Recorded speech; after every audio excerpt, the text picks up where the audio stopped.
Today, I want to talk about taking full responsibility for our power. So often, we are taught that if we use external things such as crystals or specific mantras or movements or postures, that we can increase our power. But let's think about that for a second. Many of these same methodologies also teach us that we are divinity, that we encompass not just ourselves, our bodies, but we are so much bigger, right? We are huge, that we are the world, we are the universe, that everything is contained within us. And yet we reach for crystals, we reach for anything and everything that we can to put our power into. And that in doing that, we are limiting ourselves, because if we put our power into a specific thing, but yet we are the universe, that means we are limiting ourselves to just the power that we see within that item. And where's that thought? Okay, so one of the thoughts that blew my mind about a year ago was that every belief is a limiting belief. And that hit me so deeply in the fact that if we are truly divinity, that we are unlimited in that capacity. Any belief that you take on, whether you think it's good or bad, is still a limitation to that, to you, to yourself. And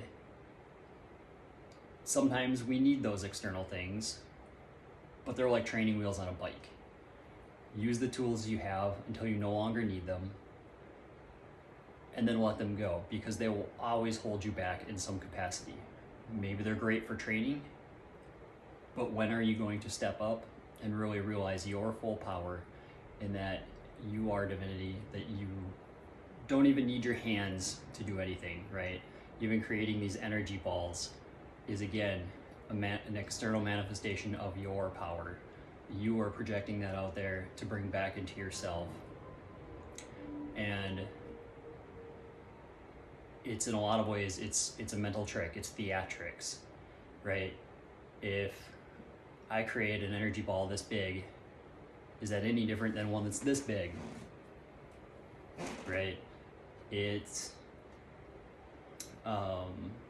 theatrics. And sometimes that's very, very helpful when you're doing energy work for someone else, of moving your hands, putting them around, putting your hands near their body. But if you've ever done that kind of work, and you've asked that person about their experience, what they were feeling compared to what you were feeling is very, very different.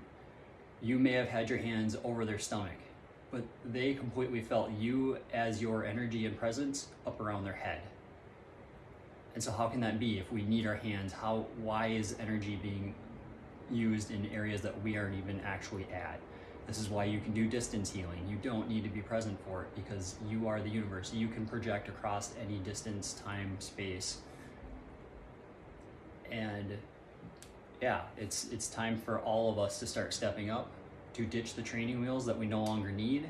It's much more fun to ride a bike without those training wheels, because you realize that you can do things that you couldn't have done before. You're no longer afraid of those wheels hitting the ground when you try and take a sharp corner. And yeah, I think that's it for today. All right, thanks.